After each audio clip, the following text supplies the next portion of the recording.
Best moral stories. Ganapavaram అనే గ్రామంలో రామయ్య అనే రైతు ఉండేవాడు. అతని భార్య సీత, ఆమె గృహిణి. వారు ఇద్దరు పిల్లలతో కలిసి హాయిగా జీవించేవారు. అతనికి పొలం ఉన్నా కూడా అది సరిగా పంట పండదు. కాని ఊర్లో మాత్రం అతని మాటకు విలువుండేది. అదే అతను ఆస్తిగా భావించేవాడు.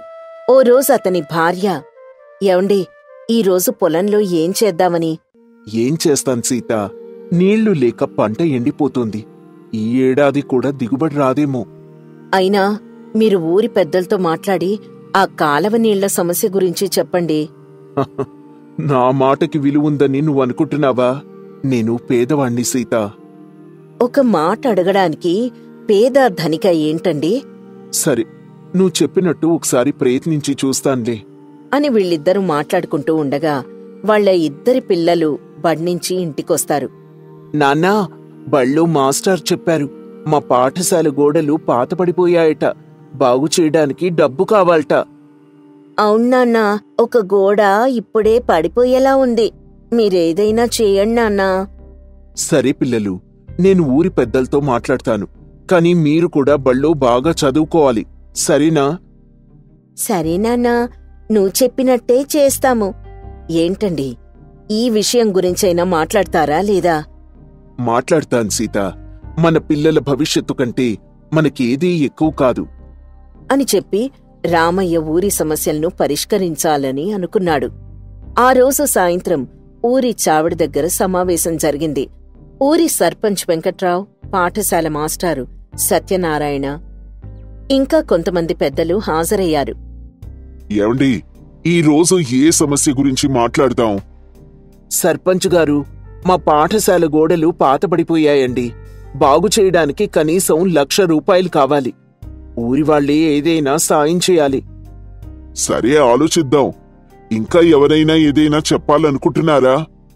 సర్పంచ్ గారు, పాఠశాల సమస్యతో పాటు మా పొలాలకు నీళ్ల సమస్య కూడా ఉందండి. కాలువ నీళ్లు సరిగ్గా రావడం లేదు. ఈ 2 సమస్యలు పరిష్కరిస్తే మన ఊరు బాగుపడుతుంది. రామయ్య, నీ మాటలు నిజముందయ్యా. కాని డబ్బెలా సమకూరుస్తాను చెప్పు? ఊర్లో అందరూ సహాయం చేయాలి మరి. అవును, నిజమే. ఇది ఒక్కళ్ల వల్ల అయ్యే పని కాదు. అందరూ సాయం చేయాల్సిందే. మీ దగ్గర ఏదైనా ఉపాయం ఉంటే చెప్పండి, ఆలోచిద్దాం. సర్పంచ్ గారు, నేనొక ఆలోచన చెప్తాను. ఊర్లో ఏదైనా ప్రదర్శన పెడదాం. ఎవరికి తోచింది వారక్కడ ప్రదర్శించవచ్చు. దాని ద్వారా వచ్చిన డబ్బుని మనం ఊరి కోసం ఉపయోగిద్దాం. రామయ్య, నీ ఆలోచన బావుంది. కాని ఈ ప్రదర్శనకు ఊరంతా ఒప్పుకుంటుందా? నేను ఊర్లో అందరితో మాట్లాడతానండి. నా మాటకు విలువుందని నమ్ముతున్నాను. సరే రామయ్య, నీ ప్రయత్నం నువ్వు చెయ్యి. ఇకంతా దేవుడిదయ్యా. అబ్బో, చాల్లే. ఈ ఊరి వాళ్ల గురించి నాకు తెలీదా ఏంటి? అందరికంటే డబ్బున మనిషిని. నేను చెప్తేనే వినరు, వీడు చెప్తే వింటారా? కిట్టయ్యా, ఇది చాలా తప్పు. సాయం అడగడంలో తప్పేంటి? పైగా ఇది మన ఊరికి ఉపయోగపడుతుంది. వీలైతే సాయం చెయ్యి, అంతేగాని ఇలా మాట్లాడకు. పర్వాలేదులేండి వెంకట్రావు గారు, అతను చెప్పింది కూడా నిజమే కదా. అయ్యో రామయ్య, నువ్వవేవి పట్టించుకోకు. నీకు తోచింది నువ్వు చెయ్యి.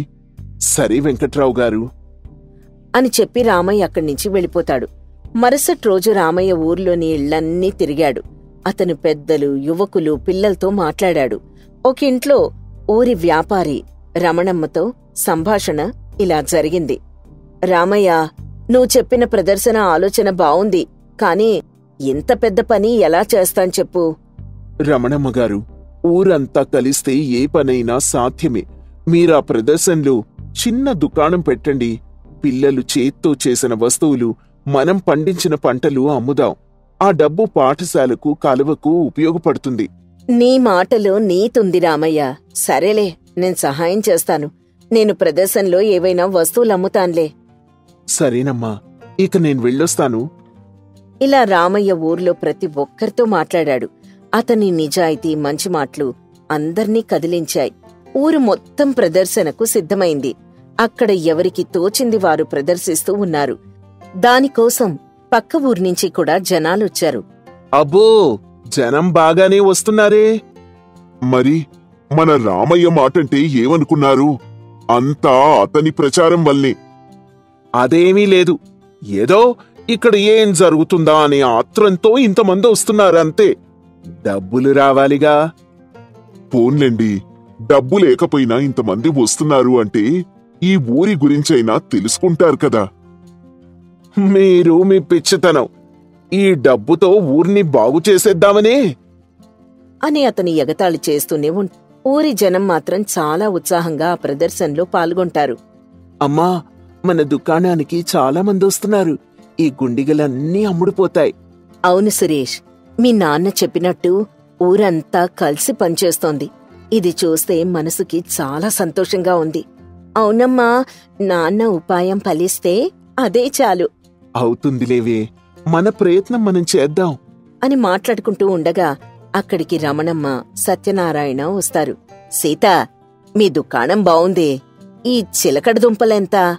1 కిలో 10 రూపాయలు రమణమ్మగారు. నాకొక 5 కిలోలివ్వు. అలాగే రమణమ్మగారు, తీసుకోండి. రామయ్య ఆలోచన వల్ల ఈ రోజు ఊరు ఒక్కటైంది. నువ్వు నీ పిల్లలు కూడా బాగా కష్టపడ్డారు సీత. ఏం చేసినా అంతా ఊరికోసమే కదండి. మన పంట పొలాలు, మన పిల్లల భవిష్యత్తు బావుంటే అదే చాలు. అది కూడా నిజమే అని అందరూ ఆ ప్రదర్శనను విజయవంతం చేస్తారు. సాయంత్రానికి అక్కడ ప్రదర్శించిన దుకాణాల్నించి ఓ 50,000 రూపాయలొస్తాయి. దీంతో పంచాయతీలో ప్రదర్శన చాలా విజయవంతంగా జరిగింది. చుట్టుపక్కల ఊళ్ళ నుంచి కూడా ప్రజలు రావడం చాలా సంతోషంగా ఉంది. అవునయ్యా, నిజమే. మాకిది చాలా బాగా నచ్చింది. కానీ మనకు మొత్తంగా 2 లక్షల రూపాయల అవసరం ఉంది. కానీ ఇప్పుడు కేవలం 50,000 మాత్రమే మన చేతికొచ్చాయి. నేను చెప్పానా? అప్పుడే చెప్పానా? నా మాట విన్నారా? అసలిప్పుడు చూడండి, అంత కష్టపడినా కూడా ఫలితమే లేదు. అబ్బా, నువ్వుండవయ్యా, పుండు మీద కారం చల్లినట్టు. లేకపోతే ఆ రామయ్య మాట అంతా వింటారు అని ఓ తెగ పొగిడేశారు కదా. అయ్యా, నా వంతు ప్రయత్నం నేను చేశానండి. ఆ డబ్బు పాఠశాలకి ఉపయోగించండి. పంట పొలాలకు మరేదైనా చేద్దాం. లేదు రామయ్య, మనం ముందుగా పంట పొలాలకు ఉపయోగించకపోతే పంటలు నాశనమవుతాయి కదా. అన్నిటికంటే పిల్లల భవిష్యత్తు మనకి ముఖ్యమండి. అది కూడా నిజమే, కానీ అని వీళ్లంతా మాట్లాడుకుంటూ ఉండగా అక్కడికి సర్వం అనే ఒక వ్యక్తొస్తాడు. అయ్యా, నాది పక్కూరు. ఇక్కడ రామయ్య గారెవరో నాకు తెలీదు. మా అయ్యగారు అతనికి డబ్బివ్వమని పంపించారయ్యా. మీ అయ్యగారా? ఎవరసలు? ఇదిగో ఇతనే రామయ్య. నేనేనండి. నాకెందుకు ఈ డబ్బు? అసలు ఎవరు మీ అయ్యగారు? అయ్యా, మా అయ్యగారు పక్కూరి సర్పంచ్. మొన్న మీ ఊర్లో జరిగిన ప్రదర్శన చూశారట. దాన్ని నిర్వహించింది మీరే అని తెలిసింది. దాని వెనక్గల కారణమేంటో కూడా తెలుసుకుని ఈ 2 లక్షల రూపాయలు మీకివ్వమని చెప్పారు. మన కష్టం వృధా పోలేదండి. చూడండి, మీ ఉపాయం వల్ల మనకి కావలసిన దానికంటే కూడా ఎక్కువ డబ్బొచ్చింది. నిజమే సీత. బాబూ, మాకు కావలసింది 1,50,000 మాత్రమే. మిగిలిన డబ్బు మీ అయ్యగారికిచ్చేసేయ్. మా గ్రామం అందరి తరపున ధన్యవాదాలు కూడా చెప్పు. అలాగేనయ్యా అని ఆ డబ్బు తీసుకుని వెళ్ళిపోతాడు. వారం తర్వాత పాఠశాల గోడలు బాగుచేయడం మొదలైంది. కాలవ నీళ్ల సమస్య కూడా పరిష్కారమై పొలాలకు నీరు అందడం మొదలైంది. ఊరు మొత్తం రామయ్యని సన్మానించడానికి సమావేశం ఏర్పాటు చేసుకున్నారు. రామయ్య, నువ్వు పేదవాడివై ఉండొచ్చు, కానీ నీ ఉపాయం, పలుకుబడి ఈ ఊరిని ఒక్కటి చేసింది. నీ మాటలు, నీ నిజాయితీ వల్ల ఈ రోజు మన ఊరు బాగుపడింది. రామయ్య, నువ్వు మా పాఠశాలకు కొత్త జీవం ఇచ్చావు. పిల్లలు ఇప్పుడు సురక్షితంగా చదువుకోగలరు. సర్పంచ్ గారు, మాస్టర్ గారు, నేనొక్కణ్ణీ ఏం చేశానండి? ఊరంతా కలిసి చేసిన పనిది. నా మాటకు విలువిచ్చినందుకు మీ అందరికీ ధన్యవాదాలు. యాండే, మీరు చెప్పినట్టే మీ పలుకుబడి మన ఊర్ని బాగుచేసింది. ఈ రోజు నాకు గర్వంగా ఉంది. అంతా మన మాట తీరులోనే ఉంటుంది సీత. నిజమే రామయ్య. రామయ్య, నన్ను క్షమించవయ్యా. నీ దగ్గర డబ్బు లేదని నిన్నేది పడితే అది మాట్లాడేవాణ్ణి. కాని డబ్బు, హోదా కంటే కూడా మనుషులతో మనం ఎలా మెలుగుతున్నామనేది ముఖ్యమని నాకిప్పుడు అర్థమైంది. మరేం పర్వాలేదండి. ఇప్పటికైనా తెలుసుకున్నారు కదా, అంతే చాలు. అని చెప్పాడు రామయ్య. ఇక ఆ రోజు నుంచి గణపవరం గ్రామంలో రామయ్య పలుకుబడి గురించి అందరూ చెప్పుకునేవారు. ఊర్లో అందరూ ఒకరికొకరు సాయం చేసుకునే గుణం పెరిగింది. ఒకరోజు సురేష్, లక్ష్మి ఇంటికొచ్చి రామయ్యతో మాట్లాడారు. నాన్నా, బడిలో టీచర్ నీ గురించి చెప్పారు. నువ్వు ఊర్ని ఎలా ఒక్కటి చేశావో అందరికీ చెప్పారు తెలుసా? అవునాన్నా, నువ్వు మాకు గొప్ప గురువు. పిల్లలు, నా దగ్గర డబ్బు లేదు కాని నా మాటలు నిజాయితీగా ఉంటాయి. అవే నా పలుకుబడి. మీరు కూడా ఎప్పుడూ నిజం మాట్లాడండి. అదే మిమ్మల్ని గొప్పవాళ్లుగా తయారు చేస్తుంది. సరే నాన్నా. సరే నాన్నా. చూసారా, నేను పేదవాణ్ణి, నా మాట ఎవరు వింటారు అన్నారు. ఇప్పుడు చూడండి, మీ ఉపాయం, మీ మాట తీరు మనకెంత గౌరవాన్ని తెచ్చిపెట్టాయో. నిజమే లక్ష్మి. ఇక మీదట మన పంటలు కూడా బాగానే పండుతాయి. కాబట్టి డబ్బు గురించి మనం కూడా ఆలోచించాల్సిన పనిలేదు. అవునండి, నిజమే అనంటుంది సీత. ఇక అప్పట్నుంచి ఆ కుటుంబంతో పాటు ఆ గ్రామమంతా కూడా చాలా సంతోషంగా ఉంటారు. సుందరి, సుందరి, సుందరి, ఎక్కడున్నావే సుందరి? సుందరం చాలా హడావిడిగా ఇంటికొచ్చి భార్య సుందర్ని కేకలు వేస్తూ ఉంటాడు.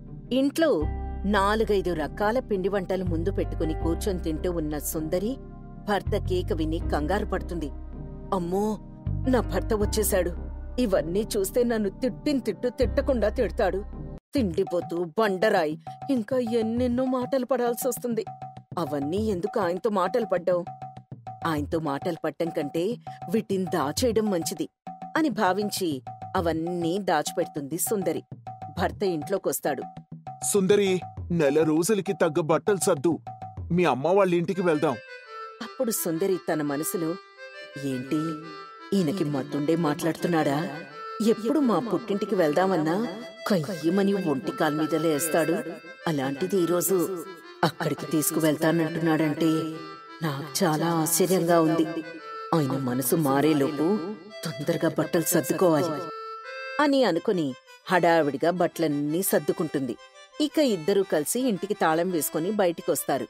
ఇద్దరూ నడుచుకుంటూ వెళ్తుండగా సుందరి, ఏంటండి, ఉన్నట్టుండి మా అమ్మ వాళ్ళింటికి తీసుకువెళ్దామన్న ఆలోచన మీకెందుకొచ్చింది? చెప్తాలివే, తొందరగా పద అని అంటాడు. ఇంతలో ఒక ఆమె వేరుశనగలమ్ముతూ అటుగా వస్తుంది.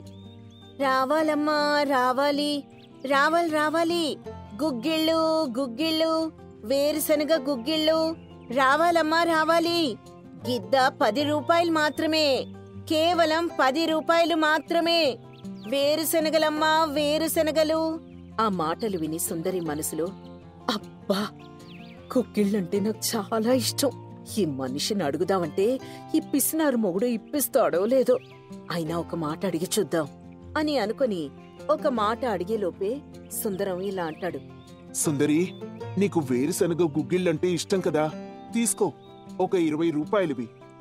ఆ మాట వినగానే సుందరి చాలా సంతోషంగా ఒక 20 రూపాయలకి గుగ్గిళ్లు తీసుకొని తింటూ అతన్ని చూస్తూ ముందుకు నడుస్తుంది.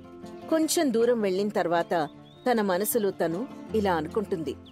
నేను చూస్తుంది నిజమా లేక కలగంటున్నానా? నాకసలు ఏమీ అర్థం కావడం లేదు అని అనుకుని భర్తతో, ఏమండి, ఒకసారి నన్ను గిల్లండి. ఎందుకే? ఇదంతా నిజమే, కల కాదులే, త్వరగా పద. అయ్యో, నాకెంత ఆనందంగా ఉందో. నా మొగుడు తన పిసినారి బుద్ధిని వదిలిపెట్టాడు. నాకు మాత్రం అది చాలు, చాలా సంతోషంగా ఉంది అని తనలో తను ఎంతగానో మురిసిపోతూ ఉంటుంది. ఇంతలో వాళ్ల ముందు నుంచి ఒక వాహనం అలా వెళ్ళిపోతుంది. దాన్ని చూసిన సుందరి, ఏమండి, వాహనం వెళ్ళిపోతోంది. మా అమ్మ వాళ్ళ ఇంటికి వెళ్ళడానికి అదొక్కటే చివరి వాహనం, త్వరగా ఆపండి. మీ అమ్మ వాళ్ళ ఇంటికి మనం వాహనంలోనే వెళ్లి తీరాలా ఏంటి? అలాంటిదేం లేదు కదా, సరదాగా ఇద్దరం మాట్లాడుకుంటూ వెళ్ళిపోవచ్చు. నీకు మార్గ మధ్యలో విసుగు రాకుండా ఉండడం కోసమే కదా 20 రూపాయలు పెట్టి నీకు పల్లీలు కొనిపెట్టాను.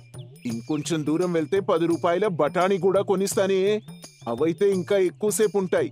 మనం సరదాగా ఎక్కువ దూరం నడవచ్చు.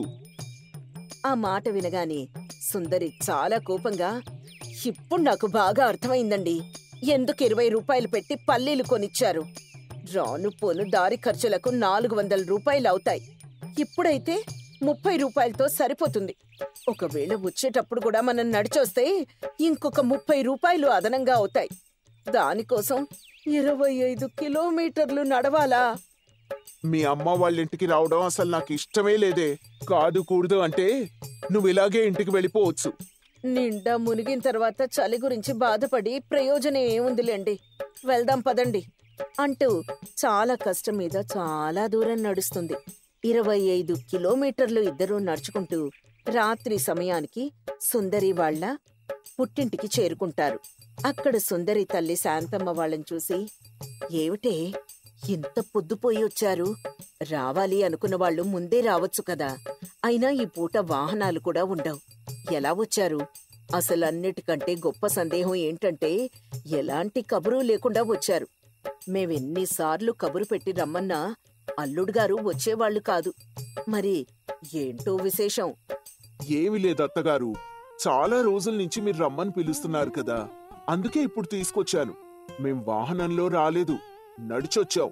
ఆ మాట వినగానే అత్తగారు చాలా కోపంగా, 25 కిలోమీటర్లు నా కూతుర్ని నడిపించావా? అసలు నువ్వు మనిషివి కాదురా అని మనసులో తిట్టుకుంటూ ఉంటుంది. ఇంతలో సుందరం, అత్తయ్యా, మాకు చాలా ఆకలిగా ఉంది, ముందు భోజనం పెట్టండి. అవునమ్మా, చాలా ఆకలిగా ఉంది, ముందు భోజనం పెట్టమ్మా అని సుందరి కూడా అడగడంతో వెంటనే వాళ్ళిద్దరికీ భోజనం వడ్డిస్తుంది శాంతమ్మ. వాళ్ళిద్దరూ భోజనం చేసి అలా మేడపైన విశ్రాంతి తీసుకుంటూ ఉంటారు. అవునే సుందరి, అడగడం మర్చిపోయాను, మీ నాన్నెక్కడా కనపడలేదు. ఎక్కడికెళ్ళా? మా నాన్న చేపల చెరువుకి కాపలా ఉంటున్నారు. రేపొద్దున్నే వస్తారులేండి. వచ్చేటప్పుడు చేపలు తీసుకొని ఖచ్చితంగా వస్తారట. మా అమ్మ మనం వచ్చామని మనిషి చేత కబురు పంపించింది.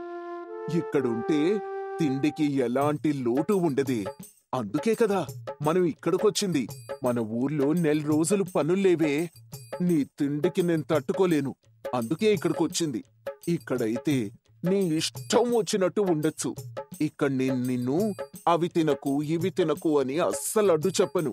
ఓరి పిసినారి మొగుడా, ఎందుకు తీసుకొచ్చావా అని నేను అనుకుంటున్నాను. 4 రోజులు మా ఇంటి మీద పడి ప్రశాంతంగా తినొచ్చని తీసుకొచ్చావా? ఏంటి మనసులో నన్ను తిట్టుకుంటున్నావు కదూ? అయ్యయ్యో, అలాంటిదేం లేదండి అని అంటుంది సుందరి. ఇక ఆ రోజు గడిచిపోతుంది. మరుసటి రోజు ఉదయం శాంతమ్మ భర్త సుబ్బయ్య 2 పెద్ద పెద్ద చేపల్ని ఇంటికి తీసుకొస్తాడు. శాంతమ్మ దాన్ని కూర వండి పెడుతుంది. ఉదయాన్నే సుందరి సుందరం నిద్రలేచి చేపల కూర కోసం ఎదురు చూస్తూ ఉంటారు. శాంతమ్మ వంట పూర్తి చేసుకున్న తర్వాత అందరికీ భోజనం వడ్డిస్తుంది. సుందరం సుందరి ఇద్దరూ కూడా ఏదో కరువు ప్రాంతం నుంచి వచ్చినట్టుగా తింటూ ఉంటారు. దాన్ని చూసి శాంతమ్మ దంపతులిద్దరూ ఆశ్చర్యపోతారు. శాంతమ్మ మనసులో, ఎప్పుడు నా కూతుర్ని తిండిపోతూ అంటాడుగా వీడు. వీడి తిండి ముద్దు నా కూతురు తిండెంత? వామ్మో, ఇద్దరు 3 తిండి తింటున్నారు. అమ్మాయి, అల్లుడు, కొంచెం నిదానంగా తినండి, ఆ చేప ఎక్కడికి పారిపోదు, చిన్నగా తినండి అని అంటాడు. వాళ్ళు నవ్వుకుంటారు. ఇక ఆ రోజు కూడా గడిచిపోతుంది. కూతురు సుందరి తండ్రిని అడిగి ఏది కావాలంటే అది తెప్పించుకొని బాగా తింటూ ఉంటుంది. తండ్రి కూతురు అడిగిందల్లా తీసుకొని వస్తూ ఉంటాడు. ఆమె అలా తింటూ ఉంటుంది. ఒకరోజు సుబ్బయ్య మేడపైన ఉన్న అల్లుడి దగ్గరకొచ్చి అల్లుడితో ఇలా అంటాడు. అల్లుడు, సుందరి ఇలా తింటూ ఉంటే మీకేమీ కోపం రావడం లేదా? ఎందుకొస్తుంది మావయ్య, ఇక్కడే కదా తను తినేది. మా ఇంటికి వెళ్ళింది అంటే ఏవీ ఉండదు. దీని తిండి భయానికి భయపడే నేను పిస్నార్లాగా తయారయ్యాను. బయటెక్కడా అస్సలు ఖర్చు పెట్టను. సంవత్సరానికి 2 చీరలు కొనిపెడతాను. 3 నెలలకొకసారి ఇంట్లో సరుకులు తీసుకొస్తాను. 4 రోజులకొకసారి కూరగాయలు తీసుకొస్తాను. ఈ మధ్య కూరగాయలు కూడా అసలు తీసుకురావడం లేదు మావయ్య. ఎందుకంటే మేవింటి వెనకాల కూరగాయల మొక్కలు పెంచుతున్నాం. ఇవన్నీ చేస్తున్నాను కాబట్టే మీ కూతురు ముందు నేనిలా ఉన్నాను. లేదంటే నా ఉన్న పొలం, ఇల్లు మొత్తం అన్నీ అమ్ముకోవాల్సి వచ్చేది. సుబ్బయ్య ఆ మాటలు విని ఆశ్చర్యపోతూ, ఏదేవైనా మీరు చాలా తెలివైన వారు అల్లుడు. ఇప్పుడు నేను కూడా మీలాగే తెలివైన వాళ్లాగా ప్రవర్తించాలి కదా. తక్షణమే మా అమ్మాయిని తీసుకొని ఇంటికి వెళ్ళండి. మీ ఇద్దరికీ నేను తిండి పెట్టలేను. ఆ మాట వినగానే సుందరం, ఏమిటి మావయ్య ఒకేసారి అంత మాట అన్నారు? నిజమే అల్లుడు, మీరు వారం రోజులు ఇంట్లో ఉంటేనే నా సగం డబ్బులు తినేశారు. ఇంకా నెల రోజులు ఉంటాను అంటున్నారు. నా వల్ల కాదు. రేపే అమ్మాయిని తీసుకుని వెళ్ళిపోండి. మీకు దండం పెడతాను అని అక్కడ్నుంచి వెళ్ళిపోతాడు. అప్పుడు సుందరం, అయ్యో, నెల రోజులు ఇక్కడ ఉందామని వస్తే అప్పుడే వెళ్ళిపో అంటున్నారు. దీనికంతటికీ కారణం నా పెళ్ళాం. రాని, దాని పని చెప్తాను అని అనుకుంటాడు. ఇంతలో పడుకుందామని మేడపైకొస్తుంది సుందరి. ఒసేయ్, నీ తిండి కారణం వల్ల మనల్ని ఇంట్లోంచి వెళ్ళిపోమని అంటున్నాడు మీ నాన్న. ఇప్పుడు మనం ఎక్కడికి వెళ్ళాలి? మీరేమైనా తక్కువ తింటున్నారా? నాకంటే ఎక్కువగానే తింటున్నారు కదా. తేరగా వచ్చింది కదా అని అస్సలు ఏది వదిలిపెట్టడం లేదు. అలా ఇద్దరి మధ్య పెద్ద గొడవే అవుతుంది. ఆ గొడవ కారణంగా తల్లిదండ్రులు కూడా అక్కడికొస్తారు. అందరూ పెద్ద పెద్దగా అరుచుకుంటూ పెద్ద గొడవే అయిపోతుంది. ఇక అప్పటికప్పుడు సుందరి, సుందరం ఇద్దరూ కూడా బట్టలు తీసుకుని ఇంటికి ప్రయాణమవుతారు. సుందరం బాగా ఆలోచిస్తూ ఉంటాడు. ఇంకా 3 వారాలు ఎలా గడపాలా అని. సుందరానికి ఒక ఆలోచన వస్తుంది. వాళ్ళ దూరపు చుట్టం ఇంటికి వెళ్ళాలి అని. ఇద్దరూ కలిసి అక్కడికి వెళ్తారు. అక్కడ కూడా అదే తంతు. వారం రోజుల తర్వాత సుందరి తిండి గోల తట్టుకోలేక వాళ్ళు కూడా వారం రోజుల్లో వాళ్ళని బయటికి గెంటేస్తారు. ఇంకో 2 వారాలు ఎలాగోలా గడపాలి అని తెలిసిన వాళ్లే ఇంటికి వెళ్తారు సుందరి, సుందరం. ఆ విధంగా నెల రోజుల పాటు అందరి ఇళ్లలో ఉండి చివరికి తమ ఇంటికి తిరిగొస్తారు. అమ్మయ్యా, నెల రోజులు తిండి ఖర్చులు మిగిలిపోయాయి. రేపట్నుంచి పనుంటుంది. రేపట్నుంచి నేను పనికి వెళ్తాను. రేపట్నుంచి నాకు పిసినారి బతుకు తప్పదుగా అని మనసులో అనుకుంటుంది సుందరి. ఇక సుందరం తర్వాత రోజు నుంచి పనికి వెళ్తాడు. సుందరి మాత్రం భర్తకి తెలియకుండా చాటుగా తింటూనే ఉంటుంది. ఆ విధంగా పిసినారి మొగుడు, తిండిపోతు భార్యల జీవితాలు అలా ముందుకు సాగుతూ ఉంటాయి.